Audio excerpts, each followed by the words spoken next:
The opinions and statements expressed in the following program do not necessarily reflect those of WWDB, its staff, or management. Good afternoon, Greater Philadelphia area. This is Toole Time Real Estate Radio on WWDB 860 AM. I'm Tom Toole. She's Stacey Mitchell, and we have Sarah Tymon here. And we have got some of the biggest news in real estate, I would say, in the past 20 years, or at least since Zillow has been around.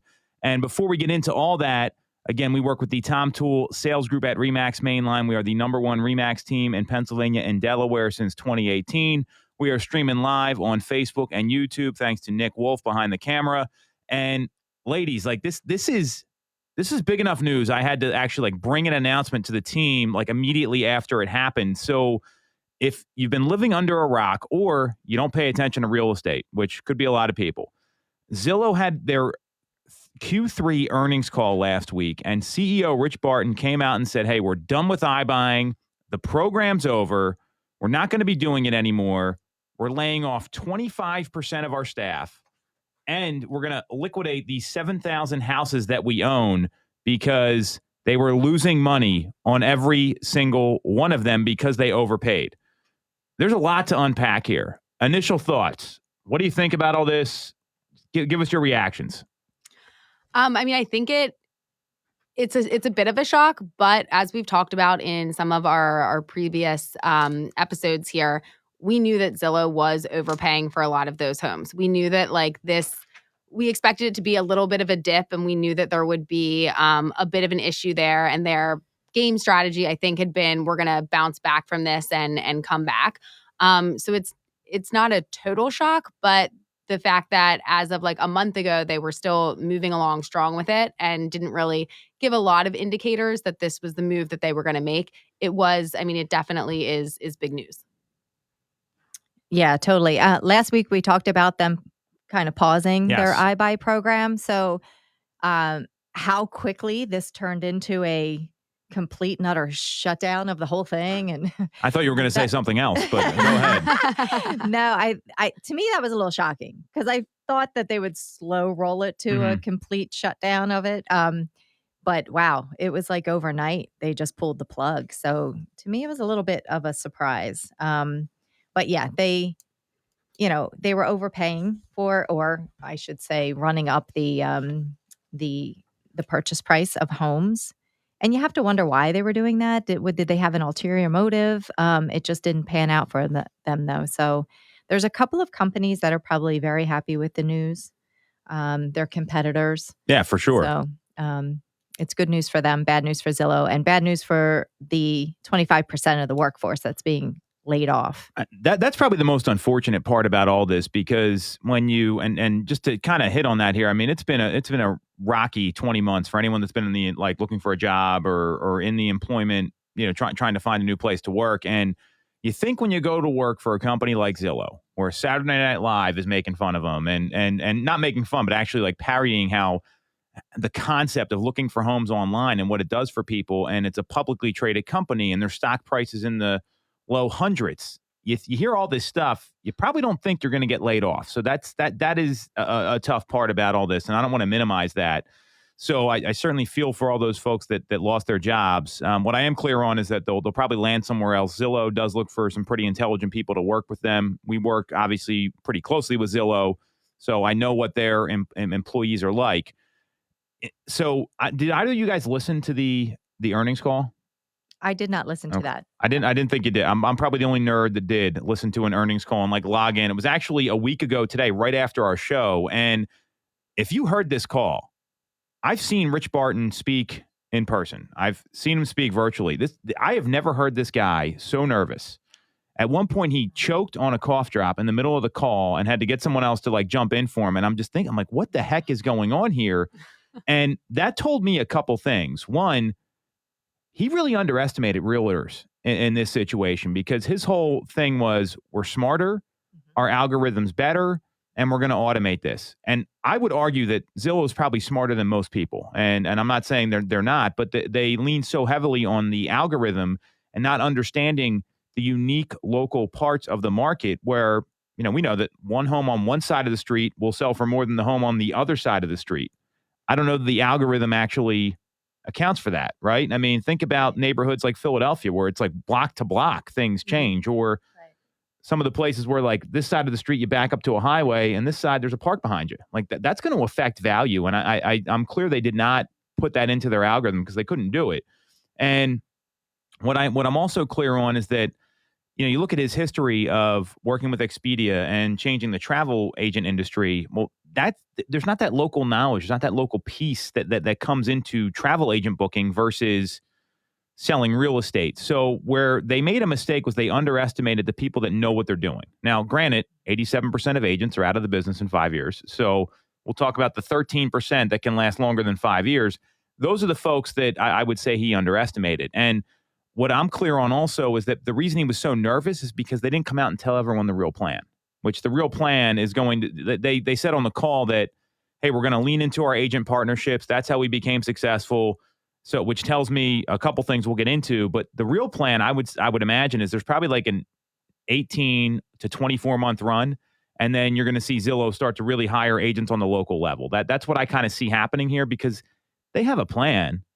You don't shut down this division where you say that's the future of the company without a plan. He just didn't come out and say it. Okay. What's your thought on that? I know that's very interesting, but I agree with you about he underestimated the human aspect of it. They totally disregard that whole thing. Mhm. And I mean, there's a major human aspect, a human part to buying and selling real estate. And he said it put Zillow in a position of having to negotiate with consumers for their most emotionally and financially valuable asset. So, that's what we do. That's what we do. We provide that value added service. It's there's a big human part to the whole equation of buying and selling real estate, and if you don't have that, then it's a hollow. So yeah, I agree with that part of it. Right, and I think Underestimating the agents. it had created confusion for the consumers just for like what role do they play here? What do I expect out of them?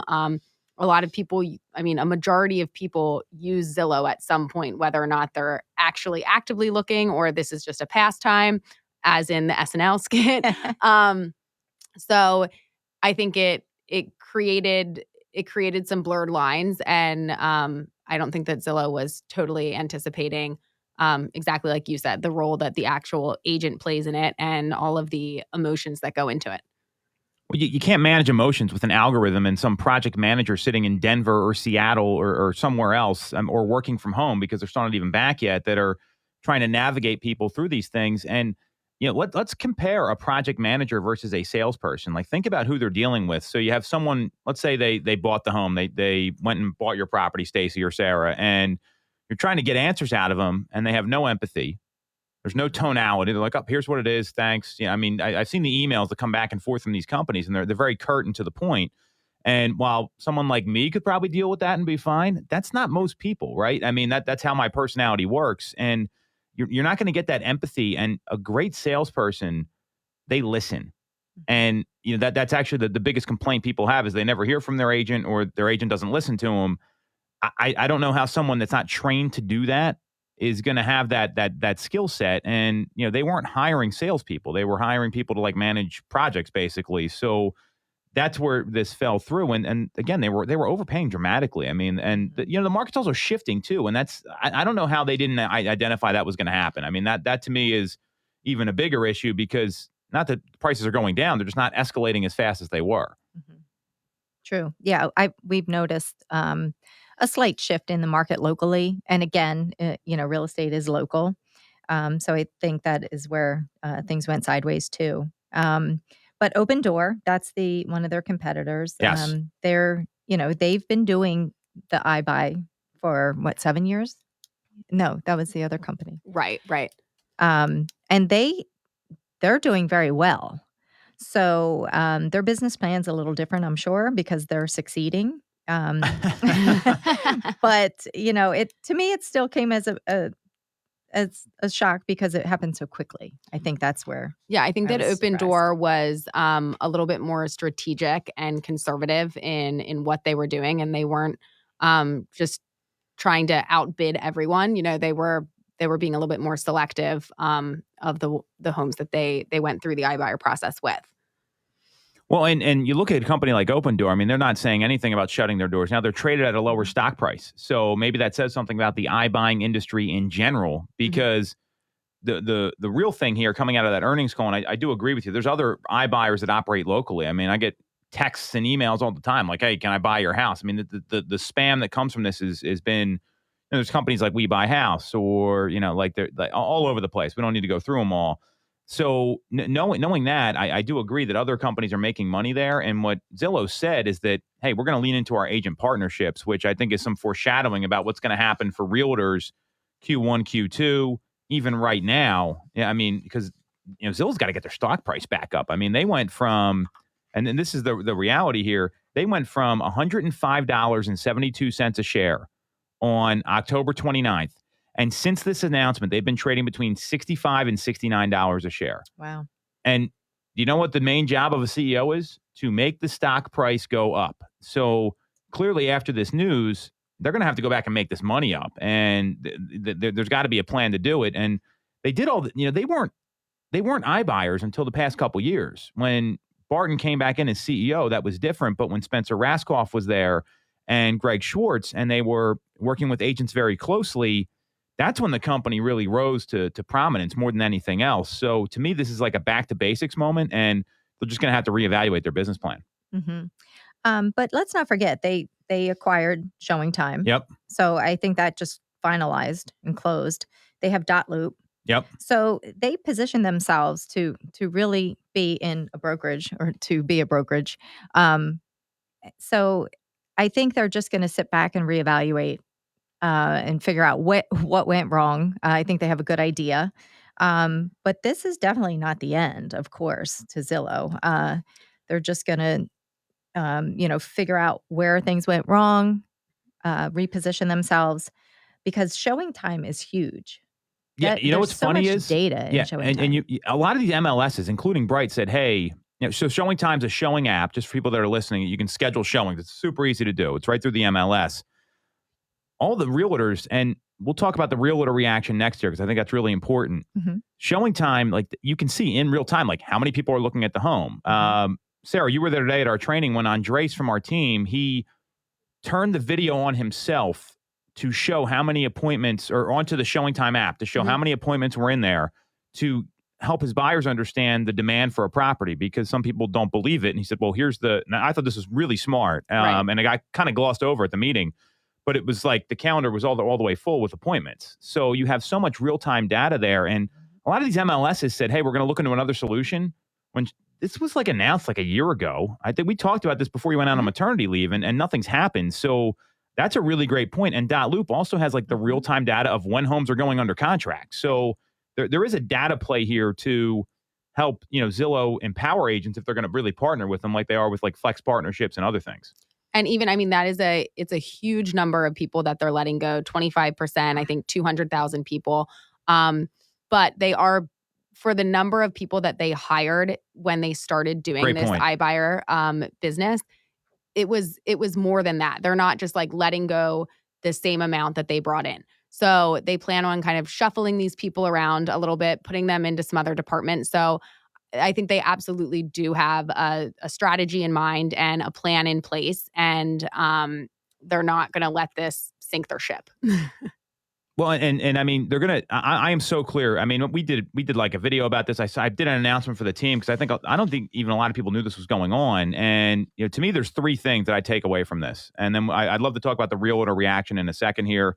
Then maybe we'll break and come back and talk about what this means for the market too, is that one, that they're going to lean into agent partnerships. That was very clear from the call. So especially anyone that's like a flex partner right now, I mean, to me, this is like the moment you've been waiting for by aligning yourself with Zillow and being a partner with them, because they now need the partners more than they ever did before, because their stock price is tanking, horrible earnings call, horrible PR. Like people like Jim Cramer are saying, I'm never going to own Zillow stock again. Like, I mean, that's just one of the headlines, right? The Real Deal said like, hey, estimates are a joke. We were just guessing, I think was the headline, or something like that. So the press has been bad.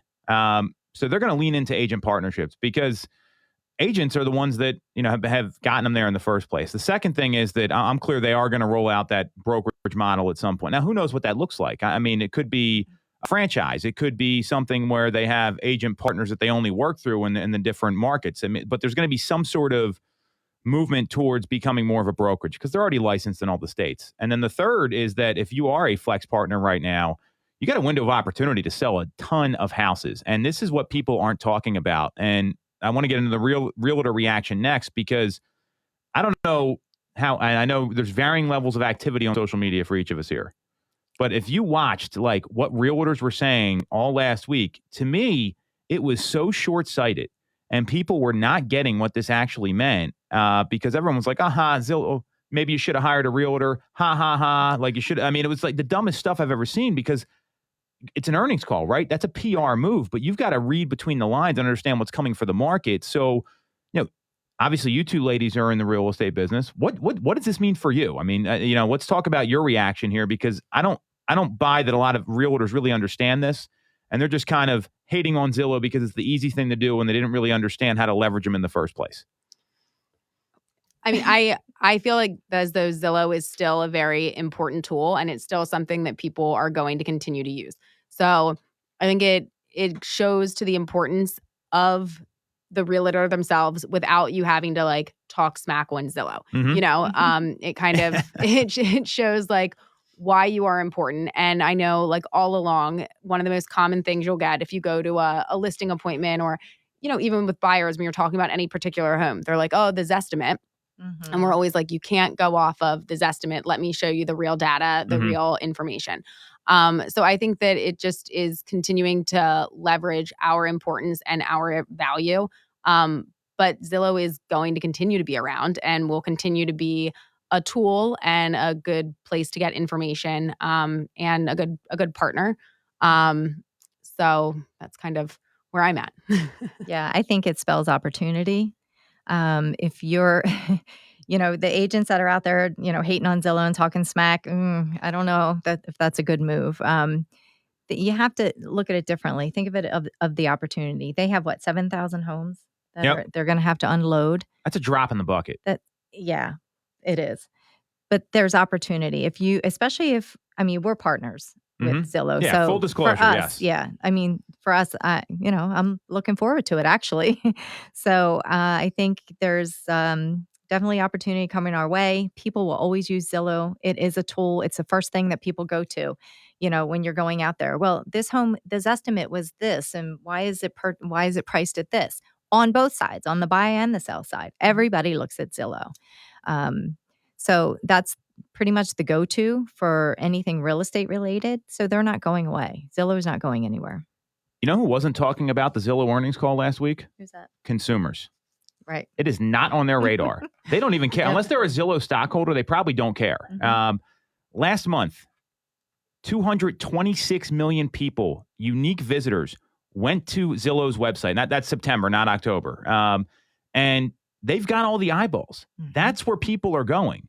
No, unless you have a connection to a local agent, and we know the statistics, 72% of people say they would use their agent again. Only 14% of agents actually keep in touch. So for all those people that are laughing and joking around, Zillow's got the eyeballs. They have the market. 226 million unique visitors. The latest quarter, they generated $339 million in revenue. That's not from, that's from Premier Agent and Flex partnerships. So when you look at the numbers here, how are they going to make this money back? I think it's obvious to me this is what they're going to be doing. And consumers weren't talking about this at all. It was only the agents that have nothing better to do. Maybe they should have picked up the phone and made some calls and they wouldn't be complaining about Zillow, right? I mean, you guys are laughing because you know how I feel about this, but this is the reality of the situation. So I don't see Zillow going anywhere. I'm not a financial advisor. I'd be buying this stock right now, knowing this one stock in particular. I already did. I talked to my financial advisor like the day after, and I said, we're buying more. We had bought some previously when they were in the mid-30s. So like those, and again, I'm not a financial advisor. Don't take my advice. I think we need to say that like 4 times and underline it, Nick, in the transcription here. But I mean, there's opportunity here, and Zillow's not going away. I mean, where are consumers going to go? Are they going to go to realtor.com? Absolutely not. No one even knows what that is in most cases. where are they going to go to get information? Maybe Redfin, but I mean, when you just Google, I mean, let's Google. We'll take a just any address here. I mean, look what's going to come up, right? It's going to be Zillow is going to be at the top of the search results. Yep. And that's where consumers are going. They're following Google and these other places. They're going to bypass the ads. First thing that comes up, Zillow, Realtor, Redfin. And just when you Google an address, any address anywhere, that's what comes up. So to me, Zillow's not going away.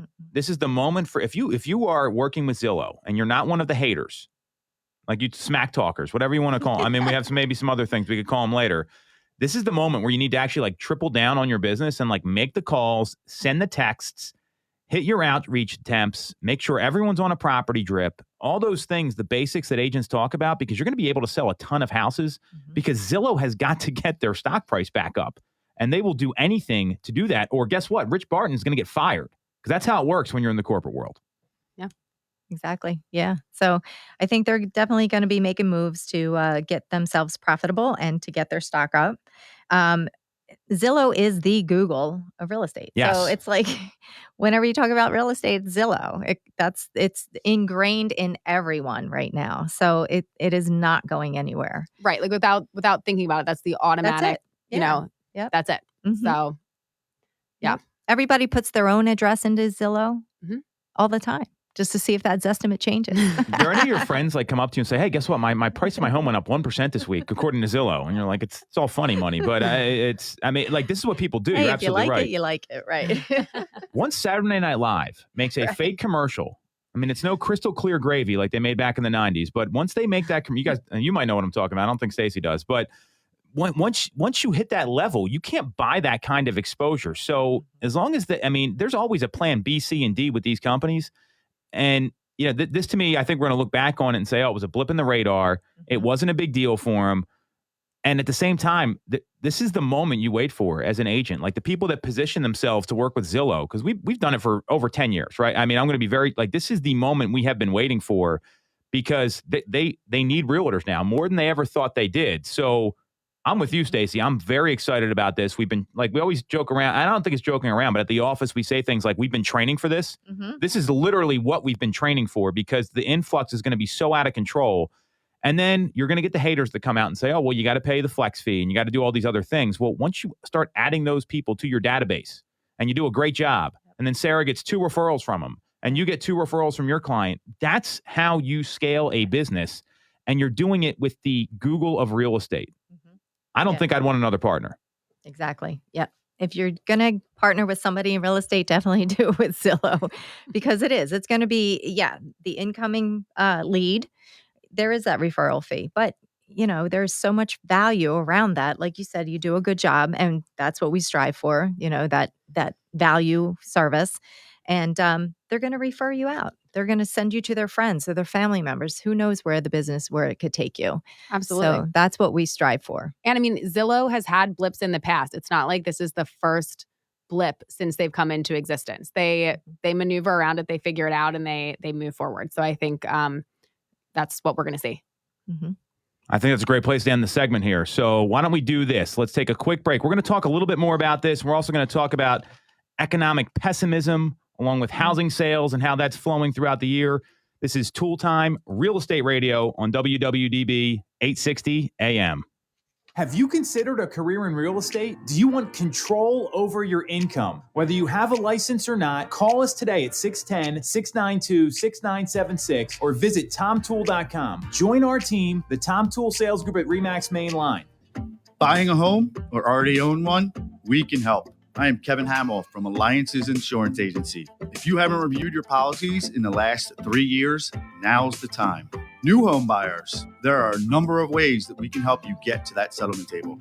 Call us to find out more at 610-816-0043, extension 3, or visit our website, alliancesinsurance.com. Don't forget the S, it's for savings. When you're getting a mortgage, you shouldn't have to sacrifice great service just to get a great rate. At Mortgage America, we've been lending with this philosophy for over 35 years. We have access to great low 816 and delays of big or online banks. We're a local Pennsylvania lender with loan officers that you can actually meet. As PHFA's #1 lender, we specialize in all residential mortgage programs, including first-time buyer programs and low down payment options. For your free pre-approval, call us at 610-439-8000 or apply online at mymortgageamerica.com. Mortgage America's equal housing lender, MLS 12850. The real estate 15 seconds. hot. Have you considered taking advantage? Call the Tom Toole Sales Group at RE/MAX at 610-692-6976 or visit our website, tomtoole.com, to connect and take advantage of these market conditions.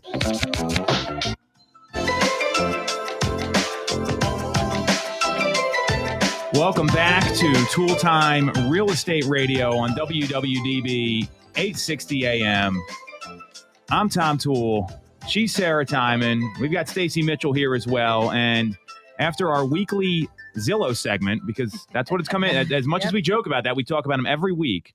And again, we all work with the Tom Toole Sales Group at RE/MAX Mainline, the #1 RE/MAX team in Pennsylvania and Delaware since 2018. There's been some interesting economic news that has come out. And again, you can follow us on social. It's Facebook and YouTube. Just Google Tom Toole Sales Group. The show is streaming live there. If you there's been this kind of almost a juxtaposition, I hope I'm using the word right, of people's view of the housing market and the economy. And it's been two very different things. And there was an article that came out on Inman yesterday where it said that Americans' confidence that the economy is on the right track is at its lowest level since 2013. And there's the increasingly negative consumer sentiment isn't affecting the housing market at all. I mean, literally, like, and I want to get your take on this, and that's based on an analysis by economists at Fannie Mae that are accompanying the releasing of their national housing survey, where the Home Price Sentiment Index, it's an index based on 6 questions from a survey, was only up 1 point in October to 75.75, and the monthly survey found that the 77% of Americans think it's a good time to sell a home, even though the economic sentiment is declining. And there's a lot of reasons for that. Are you ladies seeing the same thing? What do you think? Well, I think that for the most part, right on with this survey here, 77% of Americans think it's a good time. Everybody thinks it's a great time to sell. Buyers, they're having, they think it might not be such a great time to buy, although the interest rates are, still very, very low. And it's just an inventory issue, but it's still a great time to buy because rents are increasing.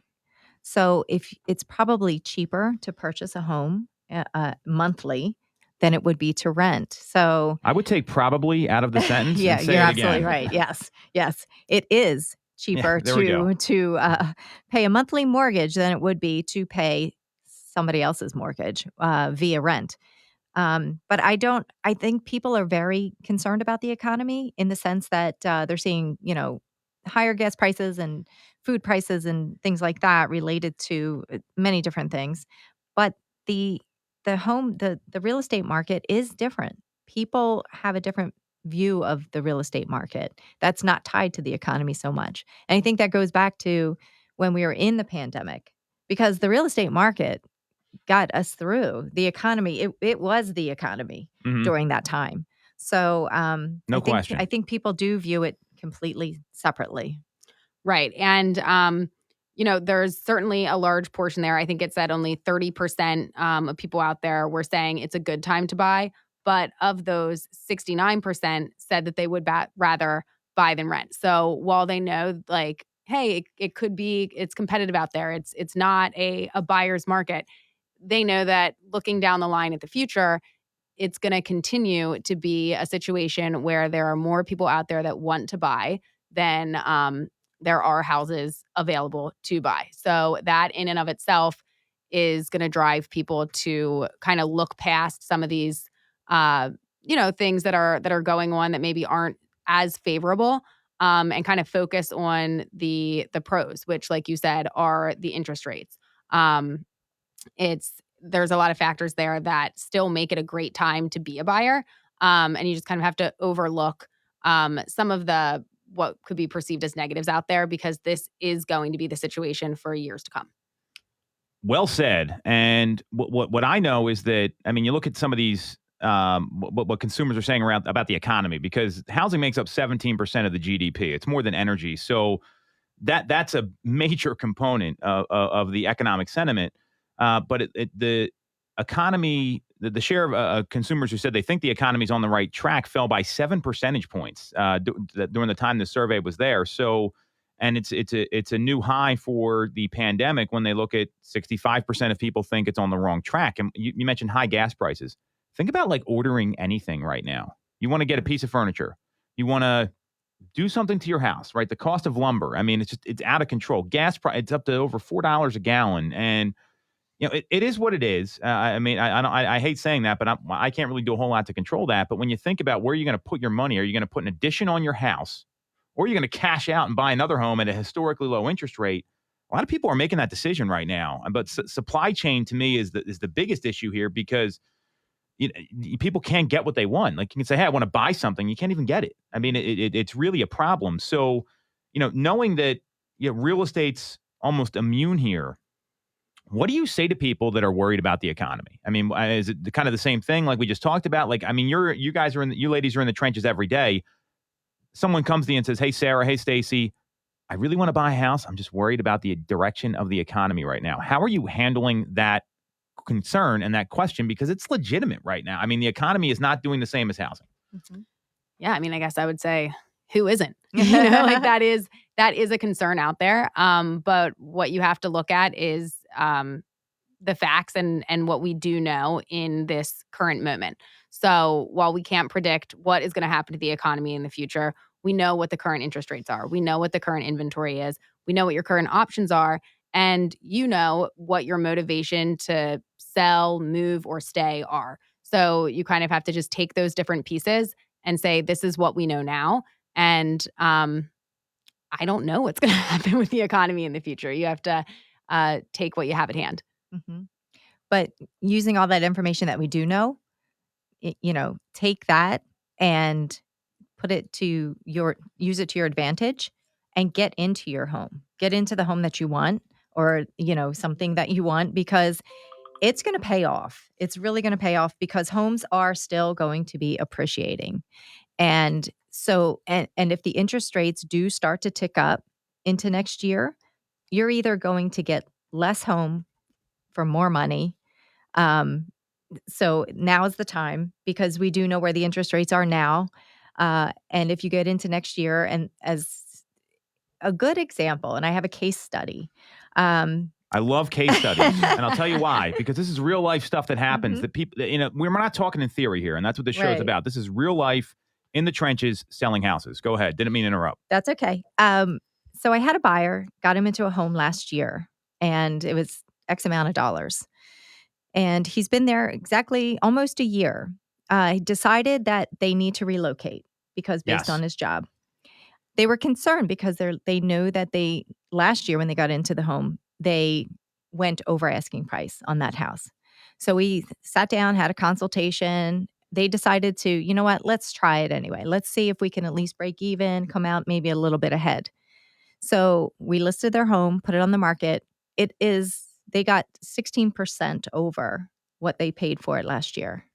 So, and they're thrilled to death. Yeah. So they can now be able to relocate, still enjoy the low interest rates that they had last year, maybe a little bit higher, but they're going to be able to get into a new house, and they didn't lose any money. Mm-hmm. So it's appreciated. So that's my case study on where the market is. And if you wait, you could be getting less house for more money. And if the interest rates go up, you're going to be paying more. Well, you bring up a great point there. And Sarah, you said this too, that we are not in the prediction business. Here's what we know.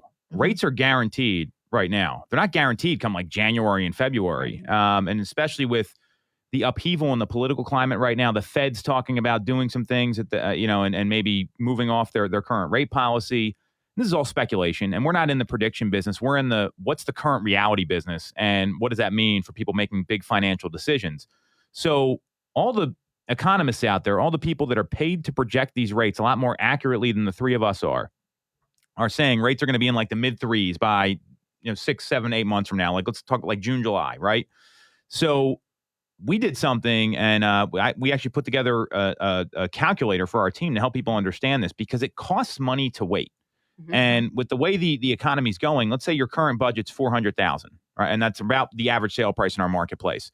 And prices are expected to appreciate between 5 and 6% next year. And these are all coming from places like Keeping Current Matters and Fannie Mae and all the folks that are paid to predict this stuff. So in 6 months from now, let's say the market's up 3%, right? And rates are 3.5%. All of a sudden, your monthly mortgage payment, assuming you're putting 20% down, and right now rates are like 3 1/8. Your monthly mortgage payment went up $110, $109.25 to be exact.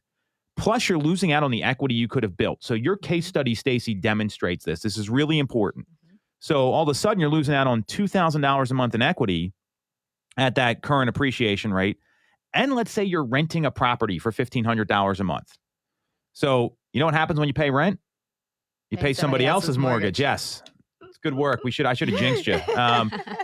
Taxes, insurance, all that stuff. So let's say it's $1,500 a month. So all of a sudden, when you do the math, it's costing $3,609.25 a month by not buying a home. Wow. So think about that's a lot of money, and that's way more than your payment's going to be. If you're putting 20% down, your principal and interest is $1,480 a month, whatever your taxes and insurance are, obviously. So, and that's at 3.5, not even the lower rate at 3 1/8. So what people aren't getting right now is that there is a cost to waiting. Now, obviously, inventory is a challenge, and there's things that people are still trying to figure out. But to that point, inventory, if you look at where it was in April versus what happened in, let's say, through the end of August, we saw increases in inventory anywhere from 15 to 44%. And more homes that are available. And we know the number of homes that sold this year are up as well. So there's more homes that are selling. So it's about maybe connecting with the right agent that can get you into properties quickly. Do you guys want to speak a little bit on that? I mean, am I off base here? Because I see more opportunities, but there's also more competition. Yeah, well, I was also just going to go back and quickly touch on just the cost of waiting and how real of a thing that is. And when you break it out in the numbers like that, it does really show kind of bare bones. This is exactly what it costs to wait, which can really speak to a lot of people.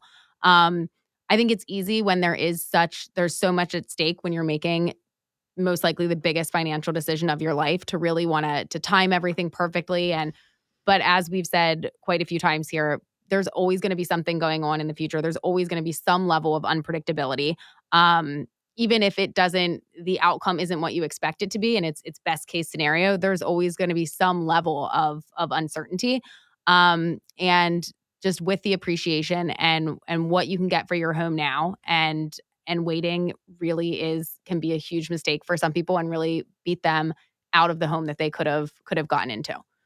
How many times do you see someone like regret that I should have bid on that property or we should have gone up like another $5,000 or $10,000? Because I mean, it's really like, at 3%, I mean, you're talking about $3 per thousand. It's like $30 a month. It's $1 a day to move up $10,000 in your mortgage amount. So, I mean, do you guys run into that a lot? I mean, because I know, and I think some buyers have learned and actually, I think of a couple people that I know you worked with and you've worked with where they kind of learned the second time around. And, it's a hard thing to go through when you're a consumer. Yeah, it's very difficult when you lose out and because it could be over $5,000, something where in the scheme of things, it's like, I missed out on the house for $5,000. And they do learn, they do come back and realize how to better their offers. But yeah, the opportunity is definitely there. Get with the right agent and look for homes that are on the market a little bit longer. That's where opportunity lies. How much longer? It could be 7 to 14 days. Well, that doesn't sound long, though. I mean, that's what I'm saying. So clarify that a little bit. I think it's important to go deeper for the audience here.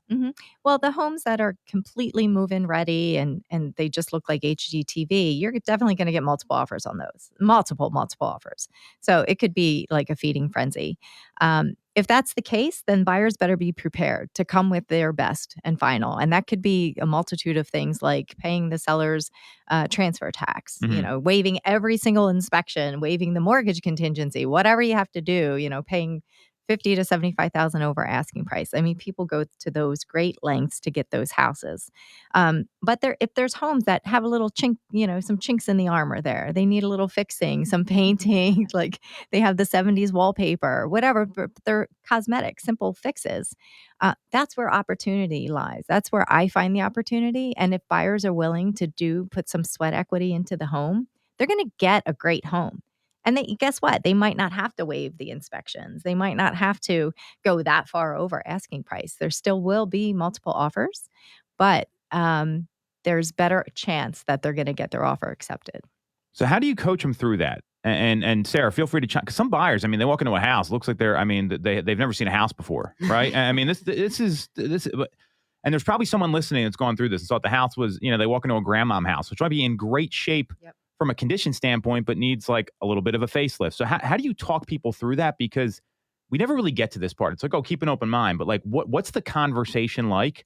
And before we get into that, this is exactly how we train our people. So if you're thinking about getting into real estate, check out realestatescholarshipprogram.com. We'll take care of you. But how are you doing this before we break here? Like, what conversations are you both having? So I think it depends on your client. So in some cases, I think that they need to lose out on that move-in ready house that they're only willing to go so high on their offer and yada, yada, and they have to like learn from their mistake. And then if they're only, wanting to see homes that are at that level, maybe being like, listen, like we can look at that, but I'm also going to show you this one and I want you to keep an open mind. And then just being positive about it when you walk in. Because when it's easy to walk in and have like some cosmetic things that really can be overcome very easily and completely transform the look of the house. I mean, sometimes it is just wallpaper and paint. Sometimes it's opening up like a wall, and being able to help them. Like if well, they want an open floor plan and they want this and that. And again, we're not like engineers, so you can't just walk in and say, knock out all these walls and it's fine. But, helping them have a little bit of vision and giving them some options for what the potential of the house could be and how that, could then really fit into where they need to be with their price point and their timeline and, kind of just helping them get a vision of it when maybe at first they can't see that for themselves. Mm-hmm. Love that.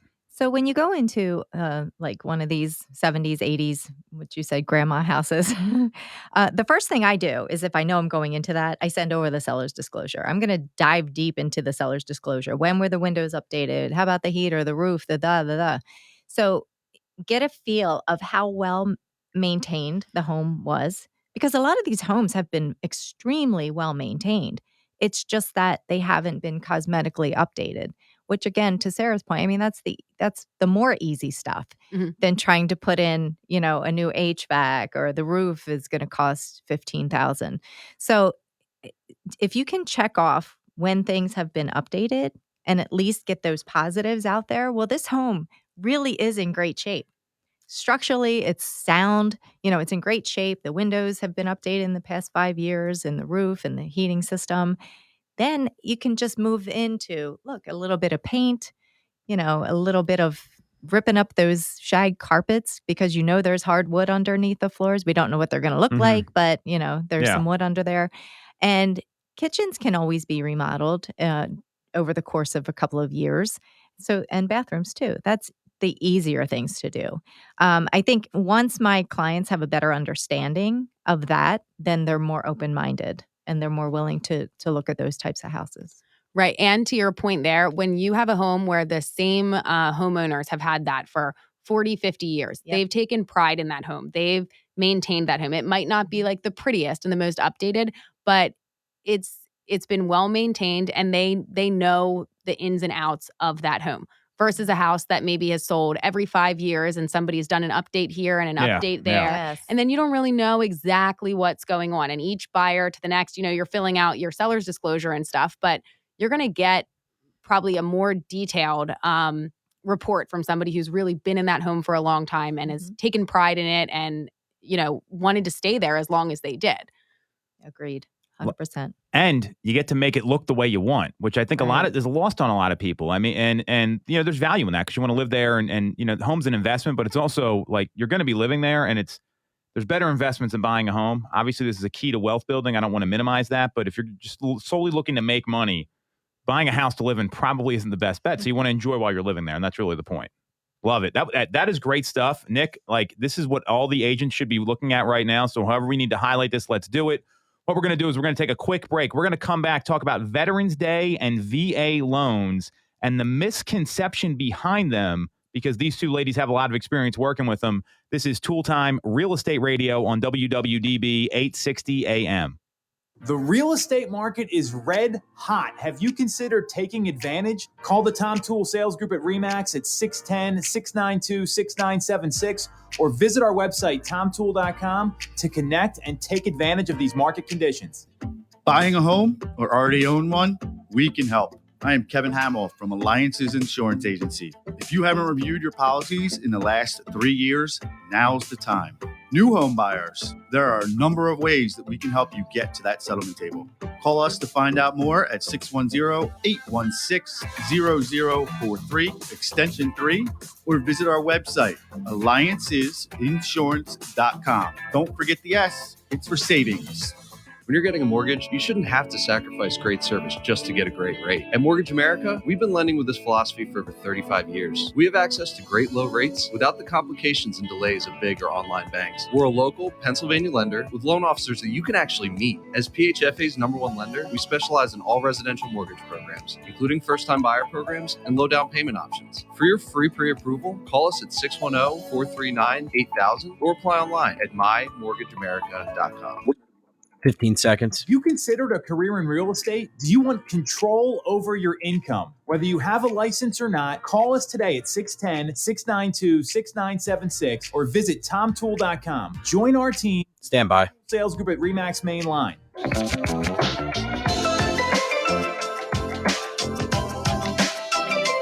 All right. We are back on Toole Time Real Estate Radio on WWDB 860 AM. I'm Tom Toole. She's Stacey Mitchell. She's Sarah Tymon. And again, we all work with the Tom Toole Sales Group at RE/MAX Mainline, the #1 RE/MAX team in Pennsylvania and Delaware since 2018. And we are streaming the show on Facebook and YouTube. Just Google Tom Toole Sales Group with Nick Wolf behind the camera. So we got like 10 minutes left here. Veterans Day is coming up. It's on Thursday. And we also work with Veterans United. We have a partnership with them. We've helped a lot of vets, specifically you two, and you guys have been in it since the beginning. So what I wanted to talk about, there was an interesting article that came out on Housing Wire, and I thought it was super relevant. It came out today, actually, that there's a lot of people, and I know you have seen this, so I want to kind of talk about it and dispel these misconceptions that when you get an offer on a home and it's got VA financing, that it's going to be a problem for the seller. I think that's the misconception. Am I off base here? Or so I'm seeing some yeses. So, a lot of times to me, that means like the appraisal is going to be a problem. They got to do repairs. The person's not qualified or not as well qualified. Talk a little bit about that, because I know both of you have gotten VA offers accepted. I've gotten VA offers accepted. However, it wasn't in 2020 and 2021, so a little different climate. How do you deal with those misconceptions? Because veterans deserve to own homes too. And this is a great program because I certainly haven't served our country. These people did, and they should be rewarded.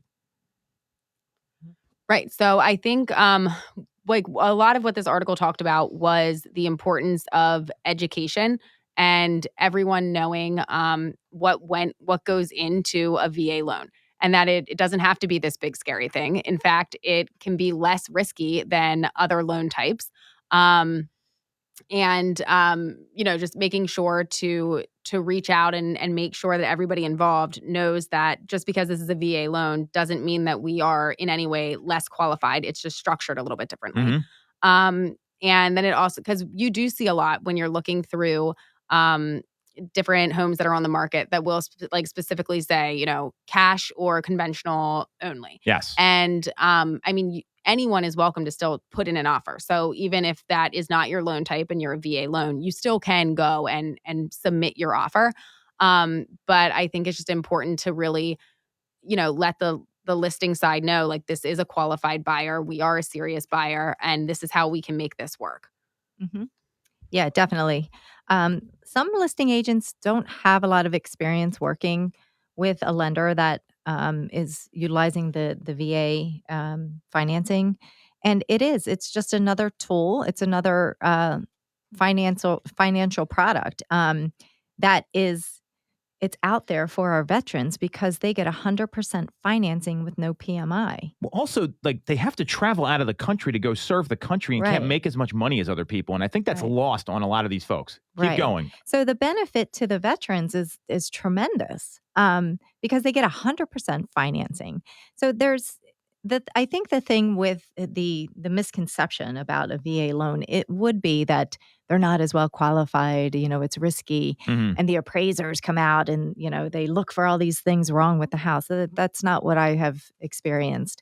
Of course, there are some requirements like, they look for chipped paint, safety issues, basically, because veterans are going to be going into the home. They don't want them to have to do any extra work to the house that could be a safety issue. It's not anything major.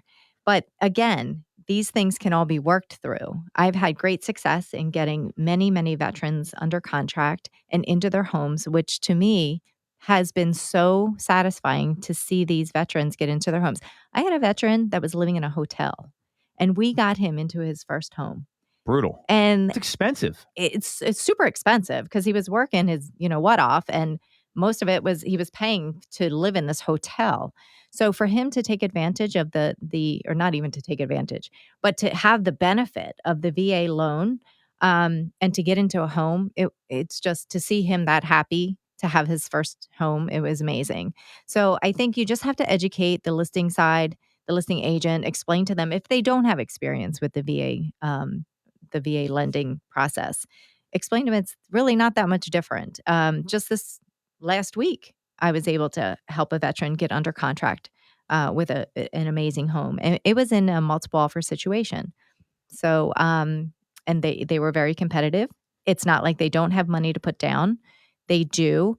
And they were able to put a great earnest deposit, which they can recoup, because it is 100% financing. It's just, I think that folks should not be afraid when they see a VA in the mortgage contingency, if it's a VA loan. Definitely learn more about it, embrace the opportunity. And it's actually a pleasure working. I love working with veterans. Right. And I mean, if it's somebody that qualifies and can use the VA loan type with interest rates being what they are, why would they not? It's a good opportunity for them. And as far as the appraisal point goes, I mean, you can structure your offer to say, if they're worried that it's going to appraise too low or whatever, they may have cash that they can put down to then go over on. And I mean, I had one not too long ago where the only thing that really came back for what needed to be done in the house was there was not a handrail going down to the basement. That was like, that could be a UNO and that could have come up in right. a UNO thing anyway. And it was like easy peasy to just get that handrail put in. It didn't hold everything up. It didn't tie everything up. And it was same thing. It was great being able to get this individual into his home. I love what you said there, that it comes up on use and occupancy inspection. So if you guys don't know what that is, that's typically like the township or the municipality or the city or whatever. So what I did real quickly, and then I think we got to wrap it up here, is I pulled up on veteranunited.com the list of the minimum property requirements, because that's what the appraisal's for. So it's got to be a residential property. The home must have adequate living space. You're probably not buying it if that's not the case. Mechanical systems must be usable and safe. Heating must be adequate, which if your heating's not adequate, you got an insurance problem, by the way. So water availability, again. Roof must be adequate. Basement and crawl spaces must be problem-free, dry, clear of debris, properly vented. Property access is something they check for. No health or safety hazards. The first one is nuclear waste that they mention in here, which, I mean, again, don't buy the house if it's got nuclear waste. Yeah, that's not like putting like extra high standards out there. Like that's pretty funny. No defective construction, termites, lead paint. I've never seen a home with lead paint ever, and we live in an area where it did exist. So it's not really an exhaustive list. That's what they kind of go through and check on. And a lot of times it's either going to come up in the inspection or it's going to, like you said, come up in the township or the municipality inspection. So, with the last, minute we got here, someone says to you, hey, I don't like a VA loan. How do you answer it? 30 seconds each. Go. Well, I'd ask them why first. Okay. And then they would tell me why, and I would dispel all the myths there. Oh, that's what I was going to say. That was good. Yeah, I would be like, did you have a bad experience? What happened? And maybe explain some wins that we've had and how smooth the process can be if everybody's on the same page, knows what to expect, and knows what to do next. Mm-hmm. The third thing I would say we want to do there, so I love your two questions, is, hey, let me get the lender to talk to you and explain this to you, because I think that's an underutilized tactic by a lot of agents, because sometimes people are questioning the financial requirement or qualifications, let alone this sort of thing. And I know in many cases, the lenders we work with, they've called and helped close the sale for our buyers. So that's another great resource to use. So the lesson here is, it's Veterans Day on Thursday. Don't get VA financing mixed up with some sort of cockamamie type of loan, like an FHA 203K or something like that. It's a great cause, a great program, and the people that are applying for these loans certainly deserve it. So on that note, we're going to take a wrap up here. If you want to follow Sarah and Stacey, you want to follow Sarah. She's at Ty_Ty Time, TY_TYTIME on Instagram. Stacey is at the number 2 Mitchco, 2 MITCHCO. You can follow me at Tom Toole 3RD, at Tom Toole III. We're streaming live on Facebook and Instagram, or not Instagram, actually maybe Instagram next week. We're looking into it, as well as YouTube. Just Google Tom Toole Sales Group. You got a question for the show? The email is info@tooletimeradio.com. Again, this is Toole Time Real Estate Radio on WWDB 860 AM.